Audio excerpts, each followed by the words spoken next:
Évangile de Jésus-Christ selon saint Matthieu. Chapitre 9. Jésus monta en barque, refit la traversée, et alla dans sa ville de Capharnaüm. Et voici qu'on lui présenta un paralysé, couché sur une civière. Voyant leur foi, Jésus dit au paralysé: Confiance, mon enfant, tes péchés sont pardonnés. Et voici que certains parmi les scribes se disaient: Celui-là blasphème. Mais Jésus, connaissant leurs pensées, demanda: Pourquoi avez-vous des pensées mauvaises?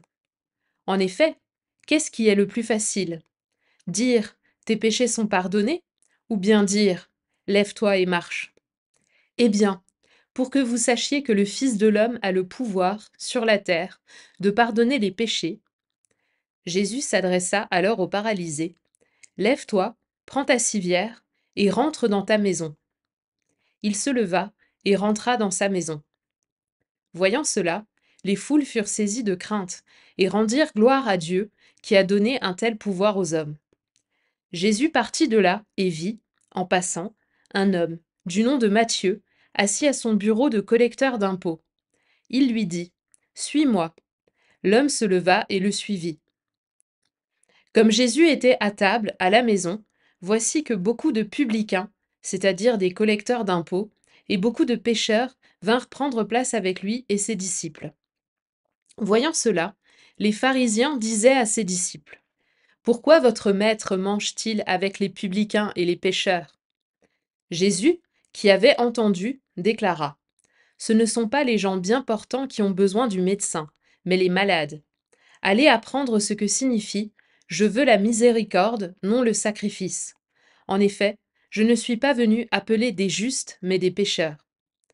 Alors, les disciples de Jean le Baptiste s'approchent de Jésus en disant: Pourquoi, alors que nous et les pharisiens, nous jeûnons, tes disciples ne jeûnent-ils pas?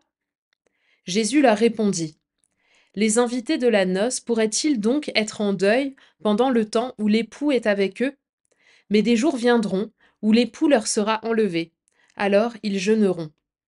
Et personne ne pose une pièce d'étoffe neuve sur un vieux vêtement, car le morceau ajouté tire sur le vêtement, et la déchirure s'agrandit. Et on ne met pas du vin nouveau dans de vieilles outres. Autrement, les outres éclatent, le vin se répand, et les outres sont perdues. Mais on met le vin nouveau dans des outres neuves, et le tout se conserve. Tandis que Jésus leur parlait ainsi, voilà qu'un notable s'approcha.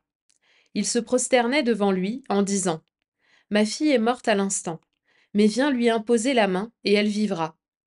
Jésus se leva et le suivit, ainsi que ses disciples. Et voici qu'une femme souffrant d'hémorragie depuis 12 ans s'approcha par derrière et toucha la frange de son vêtement. Car elle se disait en elle-même: Si je parviens seulement à toucher son vêtement, je serai sauvée. Jésus se retourna et, la voyant, lui dit: Confiance, ma fille, ta foi t'a sauvée. Et, à l'heure même, la femme fut sauvée. Jésus, arrivé à la maison du notable, vit les joueurs de flûte et la foule qui s'agitait bruyamment.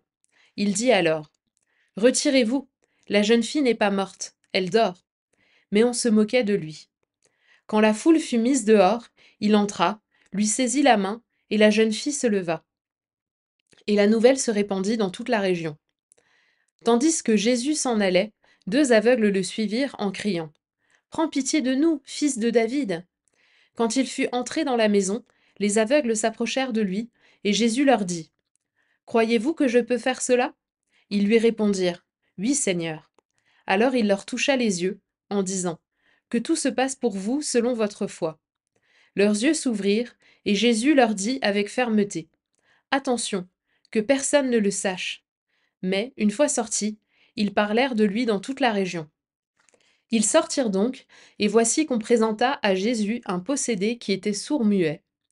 Lorsque le démon eut été expulsé, le sourd-muet se mit à parler. Les foules furent dans l'admiration, et elles disaient: Jamais rien de pareil ne s'est vu en Israël.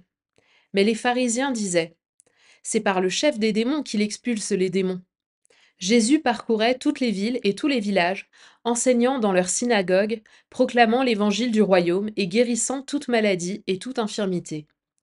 Voyant les foules, Jésus fut saisi de compassion envers elles, parce qu'elles étaient désemparées et abattues comme des brebis sans berger. Il dit alors à ses disciples, la moisson est abondante, mais les ouvriers sont peu nombreux.